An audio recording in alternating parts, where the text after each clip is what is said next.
Manifeste-toi, Seigneur Dieu. La femme des pères de naissance, Seigneur Dieu, elle est par là en son cœur, Seigneur Dieu. Dans son cœur, elle dit, si je puis seulement toucher, si je puis seulement toucher, Seigneur Dieu, reprends ta robe maintenant de gloire, afin que nous puissions toucher, Seigneur Dieu. Essuie les larmes de ma soeur, essuie les larmes de mon frère, maintenant paix. Manifeste-toi, Jésus. Viens affecter nos âmes, viens affecter nos âmes, Saint-Esprit éternel. Manifeste-toi, Seigneur Dieu. Tout esprit qui ne confesse pas Jésus et le Christ, sois loin de ce lieu au nom de Jésus-Christ.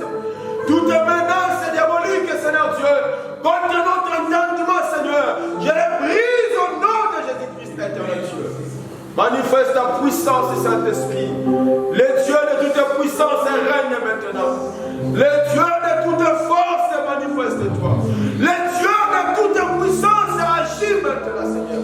Que la parole de cet après-midi crée de nouvelles choses.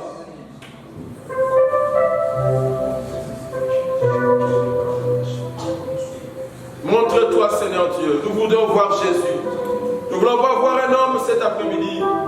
Nous voulons voir Jésus. Montre-nous le Père et cela nous suffit. Alléluia. Merci, Saint-Esprit. Au nom de Jésus, nous avons ainsi prié. Nous disons Amen. On peut acclamer Jésus.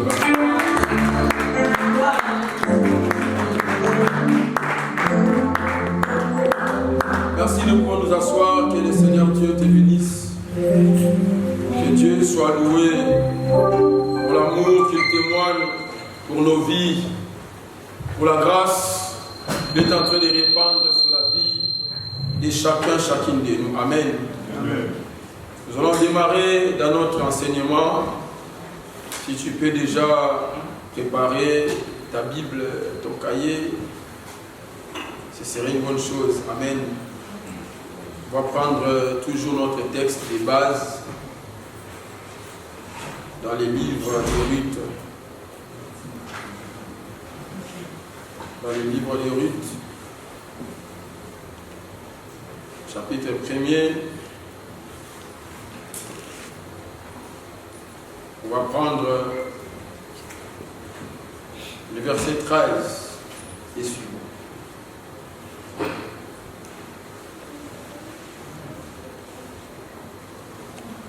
Amen. Je t'attends que tu trouves. Ruth, chapitre 1er, si tu ne trouves pas, tu vas lire avec nous à l'écran. Nous allons suivre tout doucement ce que le Seigneur veut nous enseigner aujourd'hui. Ruth, chapitre 1er, verset 13, je lis au nom du Seigneur Jésus-Christ. Attendriez-vous pour cela qu'il eusse grandi? Refuseriez-vous pour cela de vous marier? Non, mes filles, car à cause de vous, je suis dans une grande affliction de ce que la main de l'Éternel s'est étendue contre moi. Et elles élevèrent la voix et pleurèrent encore. Orpa baisa sa belle-mère, mais Ruth s'attacha à elle. Amen. Je vais revenir sur le verset 14. Regardez une chose excellente dans le verset 14. Le texte dit, Orpa baisa sa belle-mère, mais Ruth s'attacha à elle. Verset 15. Naomi dit à Ruth, voici ta belle-sœur est retournée vers son peuple et vers ses dieux. Retourne comme ta belle-sœur. Ruth répondit, le verset 16. Ne me presse pas de te laisser, de retourner loin de toi. Où tu iras, j'irai. Où tu demeureras, je demeurerai. Ton peuple sera mon peuple, et ton Dieu sera mon Dieu. Où tu mourras, je mourrai. Verset 17. Et j'y serai enterré. Que l'Éternel me traite dans toute sa rigueur, si autre chose que la mort vient à me séparer de toi, parole du Seigneur. Amen. On va nous afficher les thèmes. Nous parlons ici l'école du rite. Amen. Depuis le dimanche dernier, on avait avancé sur cet enseignement, sur l'école du rite. C'est vraiment une école. Nous sommes en train d'apprendre sur la vie de cette femme qui se nomme Ruth. Dans une école, on apprend, on écrit. Alléluia. J'aimerais que tu suives cet enseignement très attentif, parce qu'après cet enseignement, nous allons passer par les grands enseignements que nous allons commencer. Nous allons démarrer avec les séminaires sur de celui qui mange et sortir ce qui se mange. Sache bien que ça, c'est une manière de te préparer pour bien comprendre les grands enseignements qui vont suivre derrière. Amen. Je reçois pas mal de questions et je suis très content de ce que les chrétiens ou les croyants sont en train de comprendre dans cet enseignement. Amen. La Bible dit, bien aimé, Naomi a perdu son mari. Naomi a perdu ses deux fils. Naomi reste main vide. Amen. Naomi qui était dans l'abondance. Naomi qui était entourée de personnes qu'il chérissait. Naomi se retrouve d'un matin sans enfant, sans mari. Amen. Mais tu peux perdre l'argent. Tu peux perdre le voyage. Tu peux perdre les papiers. Mais perdre un proche. Je pense qu'à l'âge que nous sommes devenus aujourd'hui, nous avons tous eu l'occasion de perdre des proches. Et nous savons la douleur que ça fait. Mais Naomi n'avait pas perdu un seul proche. Elle a perdu 3 personnes, 3 proches qui faisaient partie de sa vie au bout de 10 ans. Amen. Pendant 10 ans, c'était des années de turbulence, c'était des années de tristesse, des années d'angoisse, des années de douleur. Je ne sais pas ça fait combien de temps que tu passes un temps de douleur et de tristesse. Pour Naomi, c'était 10 ans. Je ne sais pas pour toi qui es en sérieux, ça fait combien d'années que la même souffrance perdure en toujours. Alléluia. Des situations où tu as honte de parler aux autres. Des situations qui sont en train de s'éternir au-dedans de toi, qui est en train de dormir, de se réveiller au-dedans de ta vie. Amen. Cependant, dans toutes les souffrances, il faut apprendre une décision. Amen. Les situations. Il faut prendre une décision. Le problème des fois, tu restes dans les mêmes situations parce que tu n'as jamais eu le temps de prendre une décision pour s'en sortir de ces filets. Amen. Cette femme, la parole me dit, pendant 12 ans, elle avait tout dépensé chez les médecins à cause de son problème. Ça perdurait année pour année, année par année. Mais un jour, elle prend la décision. Elle dit dans son cœur, la décision ne se partage pas avec un voisin. La décision reste personnelle. Ce qui changera ta vie, c'est personnel. Garde les décisions qui pourront ramener ta vie dans les changements. La femme a pris la décision. Tout le monde marchait avec Jésus. Tout le monde baladait avec Jésus. Mais elle venait avec un objectif lié à sa décision. Amen. Beaucoup de gens viennent à l'église. Mais ça venir à l'église n'est pas lié à une décision. Amen. Il faut avoir une décision. De la manière dont je suis entré dans cette église, il faut que je retrouve ma paix. Point. La manière dont je suis dans cette culte de dimanche, il faut que je retrouve la solution de mon souci. Alléluia. Tu ne regarderas pas comme tout le monde. Tu viendras avec un objectif. Si tu vois les gens venir à l'église, regarde comment est-ce que l'autre s'était habillé, l'autre était parlé, l'autre a fait ceci. C'est parce qu'il n'avait pas l'objectif dans les cultes. Reste concentré dans l'objectif dont tu viens devant le Seigneur. Alléluia. Elle prend la décision de retourner dans son pays. Alléluia. Bien aimé, nous sommes tous sujets des erreurs. Amen. Si un jour tu te retrouves dans une erreur, ce n'est pas la question de rester longtemps dans ta faute, mais c'est de prendre la bonne résolution de retourner dans les vérités. Le problème, ce n'est pas le temps que tu passes sur la terre quand tu es tombé. Le problème, c'est le temps que tu te relèves pour marcher avec le Seigneur. Cette femme avait fait une grosse erreur. L'erreur, c'était de quitter Bethléem, qui signifie maison de pain, et d'aller séjourner à Moab. Nous l'avons expliqué le dimanche qui vient de précéder. Mais après avoir rendu compte que j'ai fait une erreur, amen, il dit je vais retourner. Amen. Soyez comme un enfant prodigue. Cet enfant qui a pris la décision de partir, qui a pris lui-même le bon courage d'y aller. Quand il est parti là-bas, il s'est rendu compte que ça ne marchait pas comme c'était prévu. Amen. Quand tu te rends compte que les choses ne vont pas dans la direction que ton cœur désirait, prends conscience, retourne au papa. La Bible dit les pères étaient les yeux fixés dans la direction de l'enfant, sans que l'enfant sache que mon père, tous les jours, il regardait la direction dont j'étais parti. L'enfant ne savait pas. Depuis le jour que tu as abandonné la prière, tu as abandonné la crainte de Dieu, tu as abandonné la vérité, tu as abandonné les choix du Seigneur, Dieu est resté les yeux fixés vers les chemins dont tu étais parti. Dieu attend que tu retournes. Amen.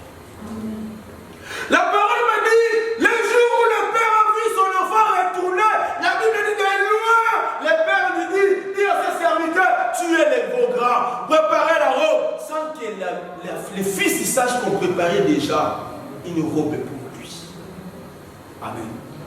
Le gros souci, c'est que nous sommes des personnes où la honte, les satans nous donnent la honte, nous donnent la culpabilité pour que nous ne puissions pas s'élever et retourner devant le Seigneur. Amen. Amen. Regarde la vie de prière que tu avais avant. Regarde la vie de la crainte de Dieu. La manière dont tu t'appliquais à l'église. La façon dont tu t'es donné à Dieu. Est-ce que c'est la même aujourd'hui? Amen. Retourne dans les choses dont tu as apprises. Alléluia. Relève-toi et retourne vers le Père afin que tu retrouves les vérités pour les changements de ta vie. Alléluia. Naomi va retourner. Mais avant de retourner, ces deux belles filles vont regarder Naomi droit dans les yeux.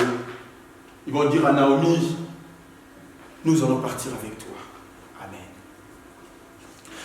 Les deux femmes, Ruth et Orpa, bien-aimés dans le Seigneur, ils se sont dit, nous allons retourner avec toi. Mais Naomi va leur dire, je suis déjà vieille. J'ai perdu mon mari, j'ai perdu mes enfants. Même si aujourd'hui je vais vers un homme, est-ce que vous allez entendre jusqu'à ce que les enfants grandissent? Naomi va donner tout état des explications. Bien-aimés dans le Seigneur, Orpa vraiment s'est rendu compte de ce que la femme a dit et ce que je vois. Mais c'est une vérité. Cette femme est vieille. Alléluia. Qu'est-ce que je vais gagner avec cette femme qui est vieille? Cette femme, peut-être elle est aussi sorcière. Peut-être c'est elle qui a tué son mari. Peut-être c'est elle qui a tué ses deux enfants. Qu'est-ce que moi je vais gagner avec cette femme? Amen. Orpa tourna les dos à cette femme. Parti. Amen. Mais la parole m'a dit, Ruth s'attacha à Naomi. Naomi va nous poser la question, mais retourne aussi comme l'autre. Fais comme aussi les autres ont fait. Retourne vers tes dieux, vers ta famille. Et dis non, je ne retournerai pas. Je partirai avec toi. Ruth voyait ce que l'autre ne voyait pas. Ruth a vu en Naomi ce que Orpa n'a pas vu. Mais nous pouvons tous venir à l'église le même jour, accepter Jésus la même semaine. Mais ce que toi tu vois ne sera pas pareil que l'autre voit. On peut voir une femme vieille, mais Ruth, il voit Dieu dans cette femme. Il dit, ton peuple sera mon peuple. Et ton Dieu sera mon Dieu. C'est que Ruth a vu Dieu dans l'intérieur de Naomi. Naomi, malgré elle a perdu les enfants, malgré elle a perdu les maris, Mais Naomi savait que je suis Naomi. Naomi qui signifie délice. Peu importe ce qui m'est arrivé, mon identité en Jésus. Peu importe ce que tu traverses, rappelle-toi, saisis ton identité. Alléluia. Rappelle-toi de ce que Dieu t'avait dit. Accroche-toi à cela. N'est-ce pas Jésus qui avait dit, passons de l'autre côté du lac. C'est lui qui a dit. Est-ce que Jésus peut mentir? Il va mentir pour gagner quoi? Alléluia. Il dit, passons de l'autre côté du lac. Mais arrivé au milieu de la navigation, les vents, la tempête commencent à déranger la barque. Si j'étais là dans leur place, je leur dirais, accrochez-vous de ce qu'il nous avait dit là-bas. Il avait dit, passez de l'autre côté. C'est là que nous allons faire quoi? Nous allons passer. Oh, par regarde, elle voit une femme vieille. Qu'est-ce que je vais gagner chez elle? Bien aimé, quand Jésus était venu sur la terre, Jésus était un jeune qui n'était même pas beau. Jésus, venant sur la terre, était un jeune qui n'avait même pas de vêtements. Il avait une seule tissu sans couture. Est-ce que vous comprenez un vêtement sans couture? Alléluia. Un vêtement qu'on n'a même pas eu le temps de le coudre. C'est-à-dire que c'est bizarre. Et la parole complète pour dire, il n'avait même pas quelque chose pour attirer nos regards. Si tu prends seulement cette phrase, les gens qui ont appris les français, bien aimé, Jésus n'avait rien pour attirer les regards des hommes. Un monsieur, rien du tout. Alléluia. Bien aimé, il faut avoir les yeux spirituels et non les yeux physiques. Ne regarde pas les choses par les yeux physiques, parce que l'intellectualisme, les diplômes, les facultés vont te faire perdre les promesses que Dieu réserve pour toi. Amen. Parce que tu regardes les choses par les yeux physiques. Yes. On va regarder Naomi avec les yeux de la chair. La chair trompe, mais c'est l'esprit qui dit vrai. Amen. Jésus était une personne rejetée. La Bible dit, est-ce que Jésus va naître dans une ville appelée Nazareth? Amen. Il va grandir plutôt. Parce que Jésus est né à Bethléem. Après 2 ans, il a fui en Égypte. Après, quand le roi Hérode décède, il va retourner. Mais il ne va pas retourner à Bethléem parce qu'il craignait le royaume qui était divisé. Il va fuir maintenant à Nazareth. C'est là où il a grandi. Mais on pose la question, mais est-ce que ça peut sortir quelque chose? Est-ce que Nazareth? Amen. Mais quand tu regardes Nazareth comme ça, tu dis non. Un Dieu peut faire sortir Nazareth. Amen. Bien-aimés les Seigneurs, ne vivons pas selon la chair, vivons selon l'esprit. Le texte me dit, dans Jean chapitre 7, le verset 24. La parole me dit, ne jugez pas selon l'apparence, mais jugez selon la justice. Quand tu regardes vraiment dans les yeux physiques, tu vois vraiment, ah non, qu'est-ce qu'on peut gagner avec cet homme? Qu'est-ce qu'on peut gagner avec cette Naomi? Alléluia. Oh, au-dedans de Naomi, Ruth a vu Dieu, Ruth a vu la vérité, Ruth a vu la victoire, Ruth a vu une solution cachée qui va changer les cours de son histoire, qui va changer, valoriser même l'identité de sa vie. Mais quand tu viens à l'église, si tu regardes les choses dans le physique, la bénédiction ne viendra pas. Alléluia. Aujourd'hui, bien aimé Seigneur, pour être un vrai serviteur de Dieu, il faut faire beaucoup de voyages. Il faut avoir des papiers, il faut avoir des voitures. Alléluia. Nous, quand on était arrivés dans ces pays, on prêchait l'évangile. Mais les gens te posent la question, papa, est-ce que tu as des papiers? C'est quoi les rapports entre l'évangile que tu prêches et les papiers? Alléluia. Parce que les gens te regardent avec les yeux physiques. Bien aimé, Ruth a vu ce qui était caché à l'intérieur de Naomi, cette femme. La parole me dit, on nous regarde comme des pauvres, mais nous enrichissons plusieurs. Ça veut dire que, bien aimé le Seigneur, quand tu es dans la présence de Dieu, quand tu es dans l'église, quand tu es Mais quand tu regardes la légère physique, tu ne pourras pas être sauvé. Mais regarde à l'intérieur, regarde Dieu qui est dans cet homme. Alléluia. Acclame Jésus, acclame Jésus. Bien-aimés dans le Seigneur, la Bible dit ceci. Jésus avait beaucoup de serviteurs. Jésus avait plusieurs personnes autour de lui. Bien-aimés dans le Seigneur. Mais ce jour-là, Jésus dit, si vous voulez suivre mon message, vous devez manger ma chair. Tout le monde est parti. Amen. C'est ce que Naomi va vivre. Alléluia. On va partir. Mais lui, tu vas rester. Les pierres ont regardé Jésus, non par les yeux physiques, mais ils ont regardé Jésus par les yeux spirituels. Il faut, bien aimé de le Seigneur, que tu sois une personne dans la prière pour que Dieu te révèle réellement les personnes que Dieu a mis au devant de toi. Amen. Alléluia. Amen. Joseph, on regarde Joseph, on dit on va le vendre même à 20 pièces.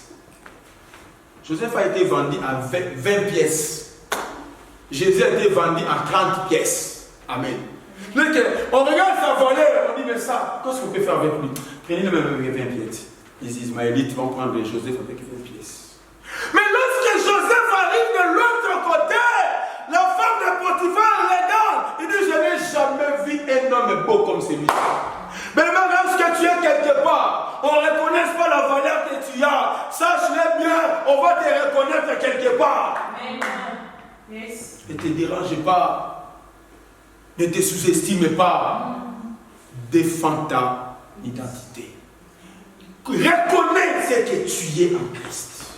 Un homme dans la science scientifique a dit, connais-toi toi-même. Amen.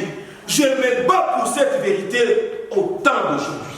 Beaucoup de gens n'ont plus confiance en eux-mêmes parce que tu es dans un lieu où on ne te reconnaît pas de ce que tu es. On ne croit pas en toi. Tu te dis en tout cas, je suis rien, je suis nul. Jésus aussi, on ne l'avait pas reçu chez ce frère. La parole me dit, il est venu chez les siens.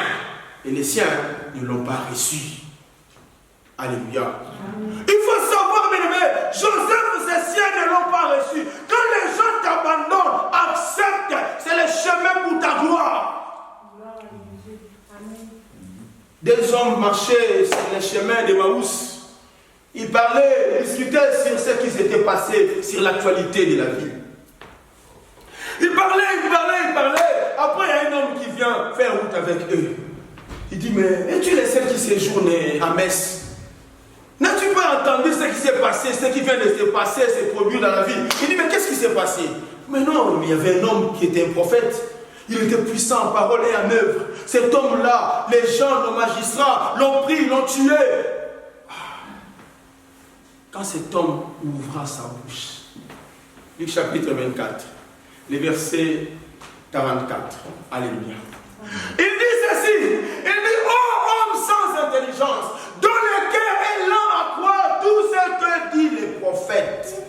Ne fallait-il pas le Christ souffrir ces choses et entrer dans la gloire? Alléluia. N'est-ce pas ce que je vous disais lorsque j'étais avec vous?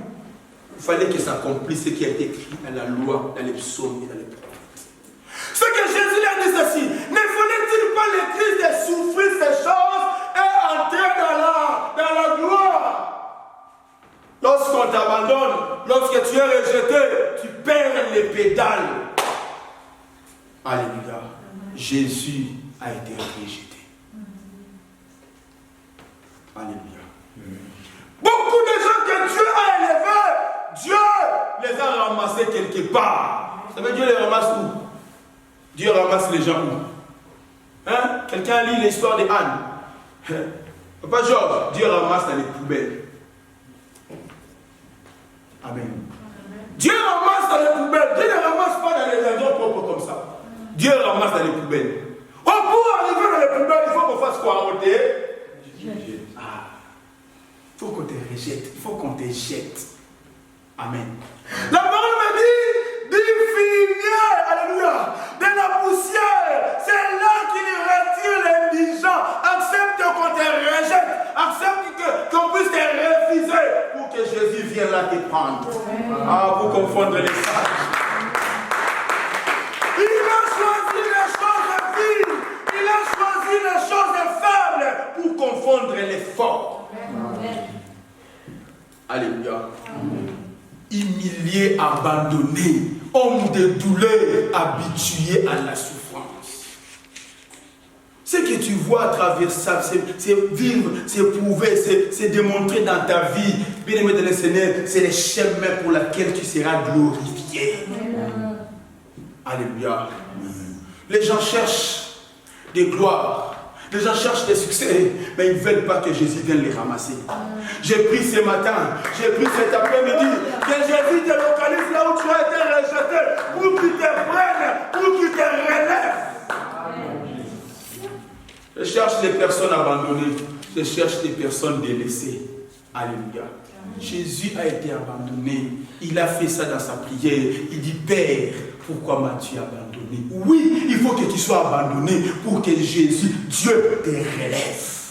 Sois relevé au nom de Jésus-Christ. Ah, sois relevé au nom de Jésus-Christ. Mais c'est que, oh, pendant ma vie, que toi tu les vois. Si tu entres dans cette église, dans les yeux physiques, tu vas dire, est-ce que Dieu peut rester dans telle église? Alléluia. J'étais parti un jour à Bruxelles. On m'attendait parce que cet homme était malade. Amen. Il disait, papa Andy va venir. Alléluia. Parce que papa Andy, ce sera un gros papa avec un gros ventre. Voilà, un gros papa là.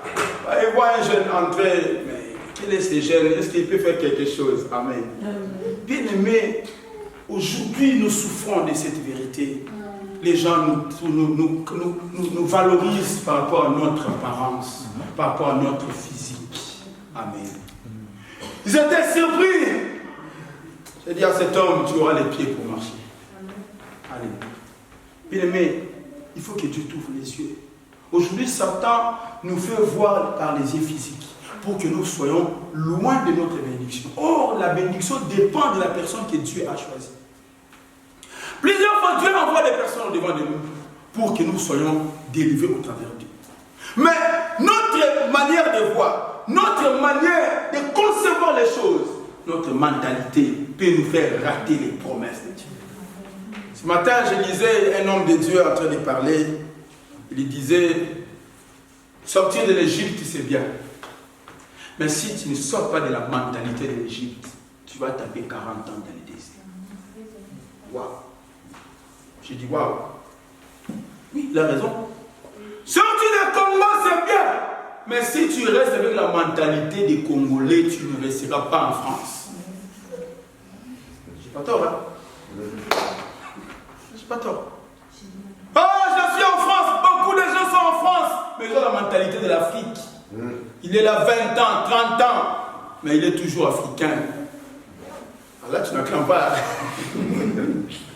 Va à Paris, tu verras ça. 30 ans en France. Maintenant, il ouvre la bouche pour parler les Français. Tu dis, mais non, ça c'est... Alléluia. Acclame Jésus, acclame le Seigneur. Bien-aimés dans le Seigneur, nous sommes en train de parler sur un homme et une femme qui a été abandonnée. Une femme Nazareth, une femme qui a été négligée. Bien-aimés dans le Seigneur, aujourd'hui l'église est négligée. L'église est mal vue. L'église est mal considérée. L'église est mal prise. Parce qu'il y a des gens qui ont mis en avant les mauvaises actions des faux serviteurs. Alléluia. Parce qu'il y a des gens qui ont pris les saletés de l'église, les mauvais côtés de l'église. Ils l'ont plébiscité devant tout le monde sur Internet. Et les gens commencent à être fatigués d'aller prier, d'aller à l'église. Amen. Mais or, les gens ne savent pas que notre délivrance viendra de Dieu au travers de l'église. Alléluia. La Bible dit, bien le Seigneur, en fait que les dominations de l'Église céleste, c'est l'Éphésiens 3, verset 10, connaissent aujourd'hui par l'église l'infinie grandeur de Dieu. Nous allons connaître les vérités, nous allons connaître les saluts, bien le Seigneur, au travers de l'église. Alléluia. Nous devons tous s'attacher à l'église. Naomi, Ruth, s'est attachée à Naomi parce qu'elle voyait Dieu dans Naomi. Aujourd'hui, Dieu se cache dans un corps appelé Église. Dieu s'était caché dans un corps appelé Jésus. Quand Jésus marchait, c'était une incarnation, c'était une divinité incarnée. Cela veut dire que Dieu est dans la chair d'un homme, mais un homme pauvre. Alléluia. Un homme pauvre, mais Dieu était en lui. Dieu est dans l'église. Voilà pourquoi nous devons nous attacher à l'église. Alléluia. Bien aimé, beaucoup de personnes attachent ça, c'est loin de l'église. Ils ne savent pas, leur victoire viendra au travers de l'église. Alléluia. Tu vas nous afficher 2 Chroniques chapitre 20, le verset 20. 2 Chroniques chapitre 20, le verset 20. On va lire un verset, on va lire ça ensemble. On verra quelque chose. Regardez. Le lendemain, il s'est mis en marche des grands matins pour le désert de Tekoa. La parole me dit, à l'heure des bas, Josaphat se présenta et dit, écoutez-moi, Juda et habitants de Jérusalem. Tu peux remplacer habitant de Jérusalem, tu dis habitant de Metz. Amen. Écoutez-moi, toute l'église, c'est pour l'Éternel et habitant de Metz. Confiez-vous en l'Éternel, votre Dieu, et vous serez affermis. Mais, non, il n'y a pas mais. On continue. Vous serez affermis, virgule. Confiez-vous à ces prophètes et vous. Moi, je pensais que dans d'autres Bibles, on va renverser les paragraphes. Pourquoi ils n'ont pas dit confiez-vous à votre Dieu et vous réussirez?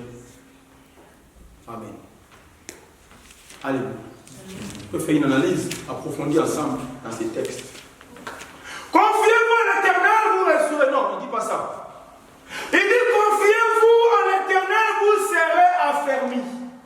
Confiez-vous à ses prophètes, à ses serviteurs, et vous allez faire quoi? Vous allez réussir. C'est que Dieu cache la réussite dans les ministères des personnes qu'il a choisies. Alléluia. Bien aimé, écoutez, mais avant de se confier, de s'attacher à Naomi, de s'attacher à un serviteur de Dieu, il faut d'abord faire quoi? Il faut d'abord voir. Amen.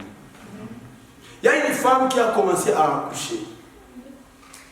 La femme, quand elle commence à accoucher, les premiers enfants, quand elle va l'accoucher, on va les lire ensemble. On va lire Genèse chapitre 29. Genèse chapitre 29, je peux déjà fermer ici, bien qu'on ait le temps. Amen. Genèse 29, verset 31 à 33 à 34. Regardez, on va lire ce texte. Comment cette femme, quand elle commence à accoucher, quand elle enfante un fils, elle explique où arriver dans l'attachement. L'Éternel dit qu'elle n'était pas aimée et il l'a rendue féconde. Tandis que Rachel était stérile. Verset 32. Léa devint enceinte et enfanta un fils, à qui elle donna le nom de Ruben. Car elle dit, l'Éternel a vu. Amen. L'Éternel a vu, Dieu a vu mon humiliation.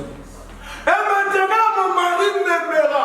Le premier fils, il dit l'Éternel a vu. Regardez pour le deuxième fils. Léa, elle devait encore enceinte et enfanta un fils et elle dit, l'Éternel a entendu. Amen. Pour le deuxième fils, il dit l'Éternel a écouté. L'Éternel a entendu que je n'étais pas aimé et il m'a aussi accordé celui-ci et il lui a donné le nom de Siméon. Mais quand il arrive au troisième qui était Lévi, maintenant là il parlera de l'attachement. attachement. Il dit quoi, verset 34? Elle devint encore enceinte et enfanta un fils. Il dit pour cette fois, mon mari s'attachera. C'est-à-dire qu'au premier fils, il parle des yeux qui voient. Au deuxième fils, il parle de l'oreille qui entend. Le troisième fils, il parle de l'attachement. C'est qu'avant que l'attachement vienne, il faut d'abord voir. Yes. Amen.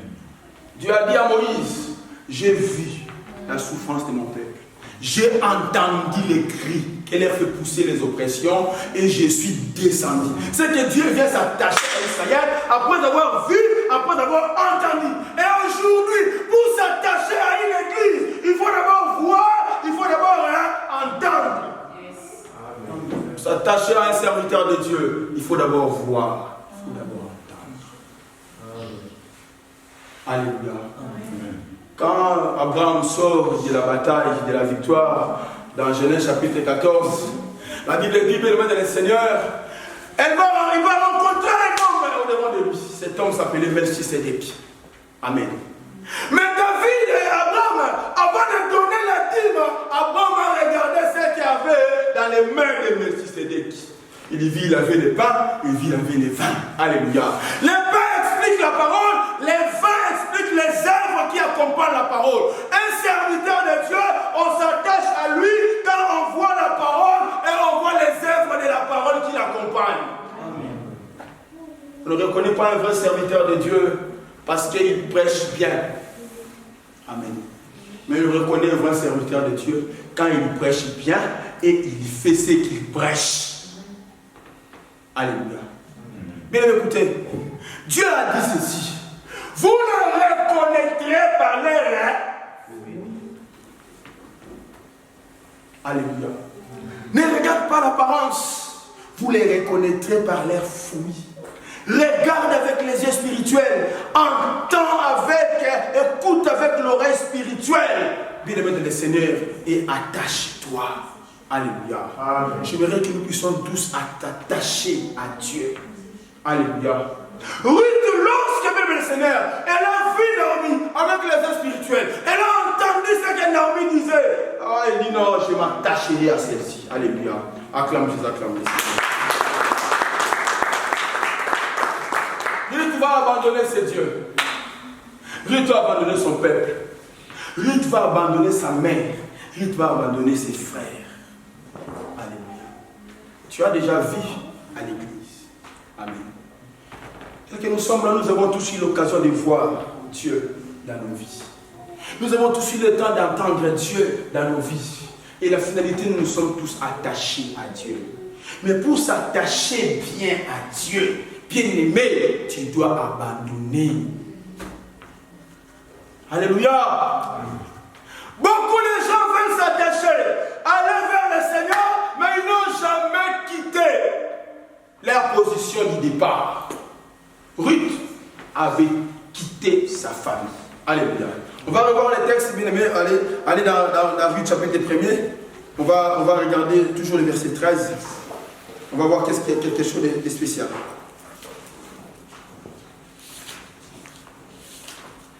Toujours le verset 13.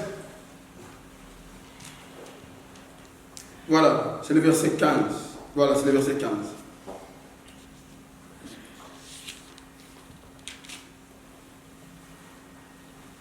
Il dit ceci, verset 15. Naomi dit à Ruth, voici ta belle-sœur est retournée vers son peuple et vers ses dieux. Amen. Voici ta belle-sœur est retournée vers son peuple, vers ses dieux. Alléluia. Dans un pays, amen. Dans chaque nation, il y a un peuple et il y a des dieux de la nation. Je ne peux pas dire, mais papa, aujourd'hui, on a des pays chrétiens, des pays évangéliques, des pays catholiques. Ça, c'est la théorie. Amen. Ça, c'est ce qu'on nous fait voir à la télé ou au sens visuel. Mais quand on parle d'un peuple, on voit les coutumes, on voit les traditions, on voit les cultures. Amen. Un peuple est caractérisé Alléluia. C'est-à-dire que c'est un peuple parce qu'ils ont une culture, ils ont une coutume, ils ont une tradition, ils ont une manière de faire, si tu veux, en un mot. Si tu descends à un peuple, je vais prendre l'exemple de mon peuple, nous les Congolais, on a une culture. On a des traditions. Alléluia. Si tu vas au Nigeria, ils ont une culture, ils ont une tradition. Tu vas au Bénin, en France, partout, il y a une culture, il y a une tradition, il y a une coutume. Pourquoi tu vas voir, quand tu vas aller épouser une femme, on va te demander, nous dans notre coutume. Amen. C'est ce qui caractérise cette population. Ce peuple est caractérisé par cette coutume. Maintenant, quand tu veux aller vers Jésus, alléluia. Oh, nous dans notre famille, alléluia. Mais quand tu veux aller vers Jésus, il faut abandonner toutes ces traditions, toutes ces coutumes, toutes ces manières de faire qui ne glorifient pas Dieu, afin que tu puisses t'attacher à ce Dieu vivant. Alléluia. Sinon, ça ne marche pas. Alléluia. Acclame le Seigneur, acclame Jésus. Marc chapitre 10, le verset 46, on va finir ici. Marc chapitre 10, le verset 46. On va finir ici. On va voir quelque chose sur Bartimée. Tu connais Bartimée? Regardez Marc chapitre 10, le verset 46. Il est écrit ceci. Ils arrivèrent à Jéricho et lorsque Jésus en sortit avec ses disciples, et une assez grande foule, les fils de Timée, Bartimée, mais mendiant avait été assis au bord du chemin. Amen. Cet homme aveugle, assis au bord du chemin. Regardez, il a entendu que c'était Jésus. Tu vois, il a entendu. D'abord, pour s'attacher à Jésus, il faut attendre. Amen. Il a entendu que Jésus est dans la route et il s'est mis à crier, fils de David, Jésus, aie pitié de moi. Regardez la suite.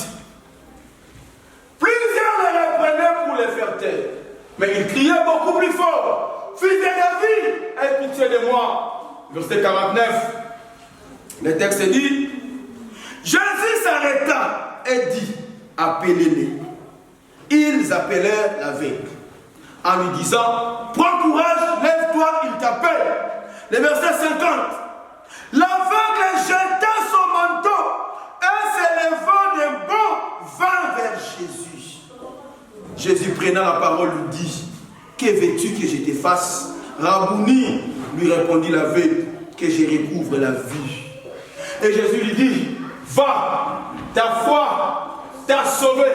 Regardez le verset 53, on va finir ici. Aussitôt, il lui recouvra la vie. Et la suite. Et suivit Jésus dans les chemins. Alléluia. Regardez bien. Il a crié. Aie pitié de moi. Beaucoup de gens crient. Beaucoup de gens crient parce qu'ils ont entendu. Mais après, Bartimée a vu. Mais pour montrer les chemins, pour entrer dans les chemins plutôt, et continuer à suivre, s'attacher à Jésus, la Bible dit l'aveugle jeta son manteau. Merci papa. Le manteau de Bartimée, c'est ce qui lui permettait de vivre. Quand on lui donnait les beignets, parce qu'il mendiait, quand on lui donnait les beignets, il mettait ça dans ses manteaux.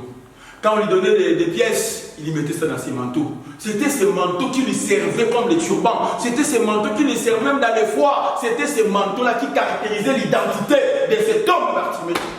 Mais pour s'attacher à Jésus, entrer dans le chemin du Christ, suivre Jésus, l'aveugle jeta ses manteaux. Voilà pourquoi vous allez voir cet homme, avant de monter vers Dieu, Élie, il a jeté les manteaux. Tu ne peux pas aller s'attacher au ciel avec Dieu, avec les manteaux que tu portais tout le temps, tous les jours. Quand je parle du manteau, je t'avais dit que je parlais des cultures, de la tradition, des coutumes, qui n'adorent pas Dieu, qui ne glorifient pas le Seigneur, qui ne fait pas gloire à Jésus. Tu es déjà dans le Seigneur pour Pourquoi tu t'attaches encore à ces choses? Les rudiments, ça s'appelle le langage évangélique. Pourquoi tu t'attaches encore à ces choses?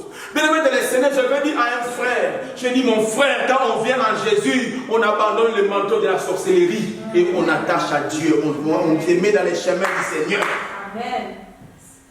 Dieu ne va pas te faire habiller si tu continues à garder les mêmes manteaux qu'on avait fait habiller quelque part. N'avez-vous pas lu l'histoire de David? David veut aller tuer Goliath. Alléluia. Il veut aller tuer Goliath. Saoul lui dit, mais non, tu ne peux pas se battre avec cet homme. Il est un homme de guerre dès sa jeunesse. Tu ne peux pas. David lui dit, j'ai une histoire. C'est tout ce que nous connaissons. Mais en dernière ligne, il dit, ok, tu vas aller. Saoul va lever son manteau. Il va le faire habiller.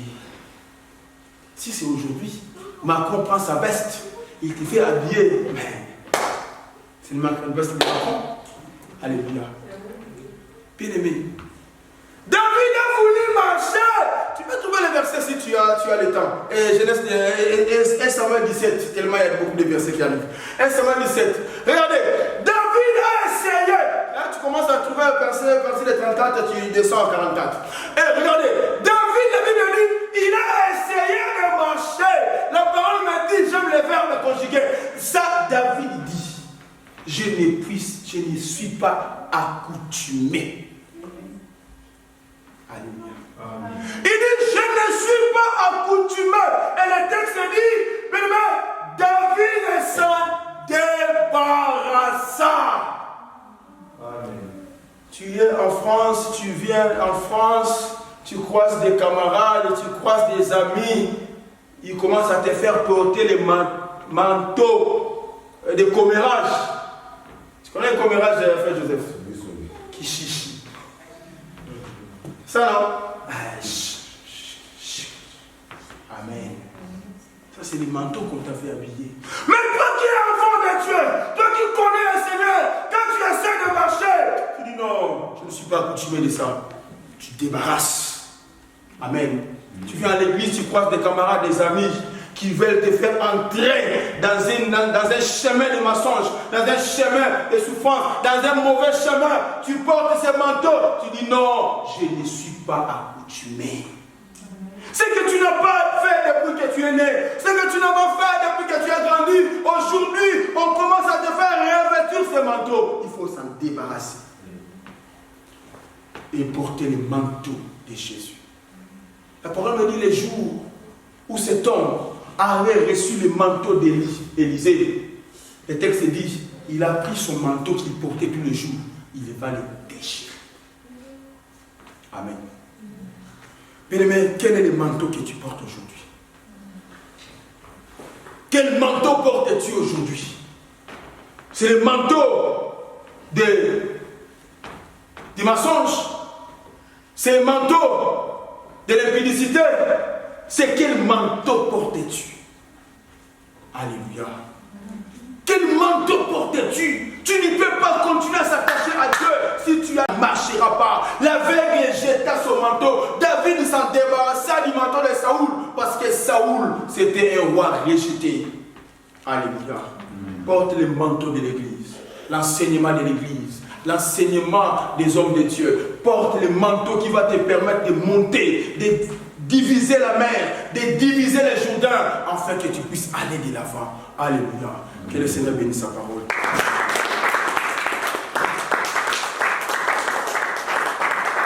Tu peux te lever. Nous allons prier en vie de connaître encore les vérités pour notre vie.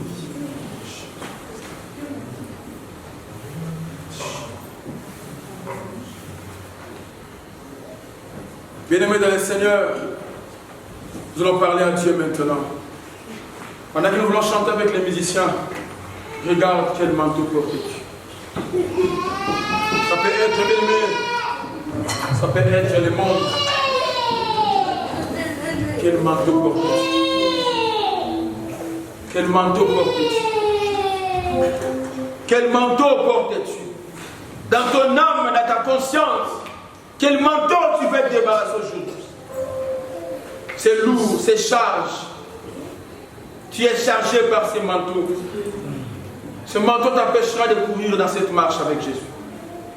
Ça peut être la cigarette, ça peut être l'alcool, ça peut être l'impudicité, ça peut être beaucoup de choses. Détache-toi du manteau. Détache-toi du manteau, bien-aimé. Pendant que nous voulons chanter, reste concentré dans la présence de Dieu. Merci Seigneur. Je viens t'offrir